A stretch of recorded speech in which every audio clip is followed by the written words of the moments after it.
Yeah. Right, let's do it. Let's do the pivot to Paper X. Obviously, one of the exciting teams to talk about because, yes, I'm sure NRG did see the top three of the tournament looming and they were looking for some action. But in the end, all they found was cigarettes and alcohol that day, I imagine. Yeah, if you're from the 90s, you know what I'm talking about. Well, right, come on then, give us this angle, because here's the thing, Chobra. The real story of this tournament isn't even Loud failing or Demon One and ERG. It's how the fuck did Paper X leave their stud new player not here because he couldn't arrive, bring in a sub, and then this guy isn't even playing the roles apparently he played before, the cigarettes guy, and they're just actually fucking popping off in the event again, and Paper X once again the ultimate dark horse team, right? Yeah, I mean, I'll be honest, like, I don't know, right? Like, I don't know. I mean, I'll be honest, like, I was on the same boat because I've watched Paper X through Pacific, right? And we were like, okay, it's not just something, but it's what something brings that allows the rest of the team to do. It allows Forsaken to start flexing onto these other safer agents. It allows Forsaken to not have to op, which we know historically he doesn't enjoy doing. And so this is what really upgrades his team. And then suddenly it's like, oh, something can't go. And we're like, okay, well, there goes Pacific's hopes. Like, Paper X isn't going to be in the same level. And in the beginning, they did look shaky, right? Even CGRS looked a little shaky here and there. But I think the biggest story was actually the fact that CGRS seemed to really regain his confidence throughout the tournament, right? So one thing I noticed was if you look at their first matches in the playoffs, you can see that CGRS is very reactive. He's basically waiting for someone's call to go and provide support, to provide utility, things like that. And sometimes he's late, right? Or sometimes he dies on the rotate. And then you look at their match against NRG, he is proactively moving on his own. He's proactively making those lurks, right? He's going deep into, enemy spawn, things like that. And it's like, okay, he now feels comfortable enough to say, I belong on this team, I belong on the squad, I'm going to make my own decisions, I'm going to calm with the rest of the team. Also, I mean, we should note that obviously CGRS is from Thailand, and I know his English maybe isn't as comfortable as the rest of the team, and they calm in English. So that's something he had to get used to. But the real story is, regardless of, yes, like CGRS has stage experience, right? Obviously used to play, now he's a content creator, but he's still a sub. I'm sure, he keeps up his, own practice and things like that. But all that aside, the fact that him, the rest of the team, and then Alex, with no other really supportive coaching staff, mind you, can pull this together in 10 days. That's some voodoo magic. And it was implied, remember, that they didn't even know. Like, they thought maybe there's something I would get there right at the last minute. So it's not even like they could have fully pivoted. I imagine they were sort of like half in, half out, Yeah, and then on top of that, like CGRS, ever since Gecko's release, he's like, I'm a Gecko main, and that's like all he played, right? So like the fact that they were like, okay, any map that can use Gecko, let's use Gecko and make it work, which, by the way, not an easy agent to just like plug and play into your compositions. And then other maps, do they just say, okay, in case someone like picks it, in case we can't ban it, like, hey, CGRS, we need you to play this. Forsaken, we need you to go back to the Jet, which I'm sure that's not a big problem, but it's just like, I don't know what it could have possibly taken for this team to do it. And then on top of that, they don't have a designated IGL. So this team is literally breaking all the rules of Valorant right now by not having an IGL, not having a full coaching staff, playing with a sub that's a content creator who mains Gecko, and then they're now in the top three. And so, quite frankly, as the guy from Pacific, I cannot give you an answer. Like, I don't think there is a clear-cut answer other than the fact that... I mean, Jing popping off like a motherfucker helps. Yes. So that's a big one, is that Jing is literally just fragging his heart out at this tournament, right? And his raise has always been good. So, just again, like, that's one of those raises where you're like, okay, you can prep all you want for it, but unless you, the first time you get hit by it, like, you're going to get knocked out, and you realize like how crazy his movement can be. Sure, there's all that. Forsaken going back to the Jet, obviously, sometimes that allows him to get more aggressive. But, I really just think it's partly, I don't like to always rely too much on intangibles, but I think it's partly, like they keep saying in their interviews, that they just don't have any expectations for themselves, right? Because they're playing with a sub, so that helps. It takes a lot of the pressure off of them. On top of that, I think maybe the fact that they don't have a designated IGL is starting to help in situations like this, where it's just all just calming mid-round, right? It's all mid-rounding amongst the team, and the core is still there in terms of Forsaken, Jing, and Defy, that are kind of the three members I've been told that have always kind of been leading the comms. So, the fluidity can still be there with a new member. It's really just about the Asian compositions, which, I mean, hey, CGRS's Gecko looks fine, right? His util looks great. So, I mean, all credit to him, but I think them beating EDG is what really helped. I think them fighting another team that is very aim-based, that's very mechanics-based, and then they say, oh yeah, no, we're still just as good, if not better. Yeah, like we can actually do this. And then they were like, okay, well, NRG, we beat them before last year. We beat the same core, right? Our style works against theirs. Like, let's just do it. Let's just frag out. Let's just play some fun Valorant. And then that gives them the confidence to continue to have faith that, okay, we do our best in our own style. And it goes back to what Gio said, earlier on in the show about teams like EDG that develop their own style and understanding of their own strengths, right? And this is that team that says, we want to go hard, we want to go fast. They play Phoenix on Pearl. Nobody does that. Nobody does that. And they say, we're going to do that. And we're going to target B main as our main part of the map, which is like possibly the worst place for Phoenix to be with his curveballs. And it's like, okay, well, we make it work because, like Phoenix still has a wall, just like Viper. Like, I don't see anything that's different. And they just play with it. And it's like, okay, well, that's like a tempo that no one is used to. And you can watch it all you want again, but until you're that guy standing in the site trying to defend it, that timing is going to feel very different.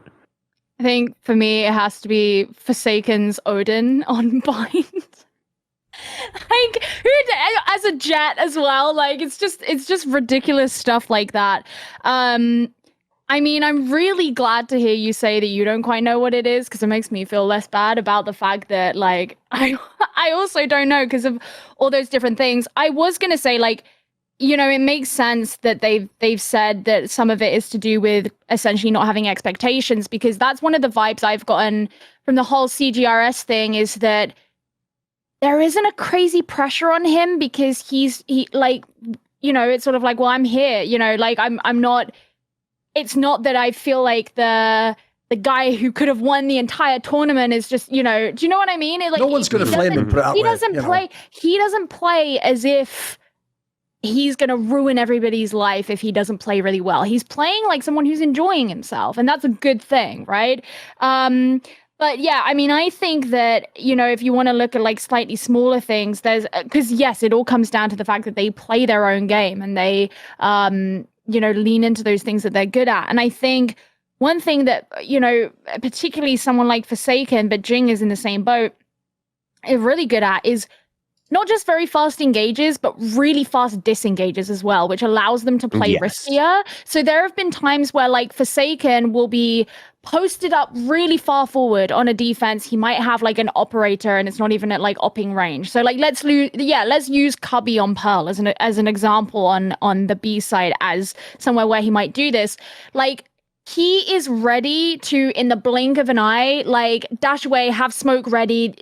You even see him sometimes kind of using the enemy utility to benefit himself in those situations. So, for example, if there is like an attacker's Viper's pit Viper's wall that's already up, then he'll use that as an extra smoke to be able to facilitate his route out. And so he's very good at doing that. So in situations where you might look at another team and you're like, oh my God, this is risky because it's untradeable and, there's nothing to say you're going to get the 1v1. Even if he doesn't get the 1v1, because he will also quick scope. Like, he'll just spam op shots as well if he is playing with an op. Like, he's not necessarily going to be sat there, like, lining everything up. Even if he does miss it, the fact that he can get out so fast really benefits them.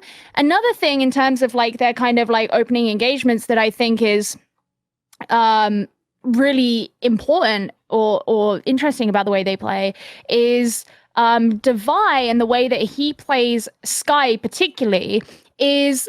On a lot of other teams, what you'll see is the kind of Skye will be the supportive character who sends in a Hawk, the duelist will follow it in, and you still kind of play a little bit from behind. You might send in the dog, you might send in the seekers, whatever, and you're still kind of doing it from shelter. Devi will double swing with a duelist. And the thing is, Devi's really good as well. So Devi double swinging, it's not just like, oh, I'm just going to be an extra body, but there's also a decent chance that he's actually going to be able to find something from that as well. And that almost adds like if you've just sent in a flash and you're also having this double swing with a duelist who's going to be aggressive, you're tearing the attention and the setups of the opposing team. Like, in a split second, they have to make a decision, right? And so it almost adding like 0.5 of a duelist in there as well, even if it's just situation dependent. But I think these things, like specifically, add so much pressure on those very specific duels or 1vx's or whatever it is. I suppose not 1vx in the case of Devi swinging with a duelist, but like, those engagements, it adds so much pressure on those that a lot of teams don't have to deal with other teams. And even if you're really, really mechanically strong, you're still kind of, to an extent, you're still disadvantaged because the contingencies that the PRX have are a little bit more than what you might have.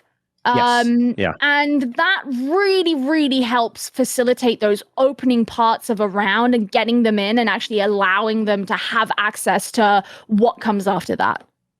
Yeah. And I also think also something that Paper X does, and I think it really shines whenever they play Harbor, whenever Forsaken specifically plays Harbor, is that, again, going back to them working their own style, is that they will actually use all of their abilities just to attack. Like, even on defense, it's just to get in, right? It's never as like a safety net. So for example, like they'll always use their code to enter site and not to like protect the spike plant. Right? They'll use it as an extra smoke that also shields, which actually shows a deeper understanding of the current meta, which is to just spam through every smoke possible because almost everyone's playing double controller. So by putting up a cove, it eats a couple of those early bullets, and then they can all get into site safely instead of a couple people getting picked off. And it's things like that where it's just like, okay, you guys will bend the universe to make everything an aggressive utility, and then you'll make it work because you also have the aim to support it. So. Again, I mean, I think it's multi-layer, but I don't think it's the old story of Paper Rex where it's like, okay, well, they just like press W and they win because they play faster than everyone else. I don't think it's just that. I think they have a very clear understanding and interpretation. And then for CGRS, also, we should remember that he did play CS. He also played PUBG, right? He played pro on those in Thailand before. So he's not completely foreign to the stage. He's not completely foreign to the pressure. On top of that, I think he just brings a really good vibe, right? In his position of not having as much pressure. So that's helped the team. Love the memes about him. Yeah. But all in all, like, honestly, regardless of what Alex's actual understanding of the meta or Valorant might be, which I'm sure is good, but I think the biggest thing is he clearly understands how to handle this team, right? Yes. And what the team's strengths are. And I think that's what makes him shine as a coach. And maybe now I'm really I used to be kind of skeptical when he used to talk about, like, I don't really want to work with anyone unless it's a really perfect fit. Right. Like, I work better on my own. Now I'm starting to see why, because it's like, okay, who else could possibly coach this team and understand this looks like a coaching masterclass. Absolutely. Yeah. Like if Termy went in and started to coach these guys, he would flip out. He'd be like, what in the world are you doing? Like, behind Odin as a jet. I even think what's in the textbooks. The most underrated part even is the fact that he didn't just lose like his star player. He didn't even bring in a replacement who plays that fucking role. He had to rejig the whole lineup. That makes it seem like the coaching has to be coaching diff. Yes. This guy just killed it. No, absolutely. I mean, sure, like, yes, Forsaken used to play Jet, but like, it's been a while, right, for him to really fulfill that role and everyone to rotate around. And then, even if not, like you said, now you're bringing in a Gecko. It's like, okay, well, sure, in theory, it's kind of similar to the Reyna Unbind, and yada yada. But it's like the timing's different, everything's different, and somehow you figured out how to let your players know to deal with this. Like, not even the strats themselves, but letting the players know, okay, this is how you need to now think of your teammates and your composition. It's like, it's not easy. It may seem easy when you're viewing the game, but to teach them that ahead of time before the match begins is insane. I actually just wanted to add what you mentioned about Forsaken, like using a cove to enter a site. That is exactly what I noticed about the way that CGRS plays his mosh pits. Yes. Like, it's the same. He does it. You would expect them to be used like a snake bite where it's like a post plant things, I'm like, they're playing bind and he's sending it into the back of the B site to clear out the back of the site, like as they're entering the site. And I'm like, oh, okay, cool. Like, it's not that it's like a bad thing or anything, but it's just how that's translated over to different agent, different player, whatever. It's the same thing. Yeah, and that's, again, I mean, is that a double-edged sword? Absolutely, right? You're dumping a lot of your util just to get in, so if your post-plant isn't good, then you're going to lose, which actually, it started to really seem to be a problem for some teams that would do similar things. Like T1, they ran the Gecko comp at first in Pacific on Bind, and then DRX figured it out. They were like, oh, we just have to hide from all the Gecko util, and then you, like, can't do anything after the plant, and then we just take over. But Paper X, again, they keep pushing the tempo, and here's the difference, right, is that T1 will do that and they'll back off. Paper X, they'll do that, and then Jing will push spawn, right? He'll just go out and like get a kill and then blast pack out. And it's like, okay, well now you've covered your bases with your own mechanics as well. So you clearly understand the mission and your weaknesses and how to cover it. See more cool, funny, interesting clips based on topics from my content? Well, subscribe to this channel then, or, you know, be a pleb and don't.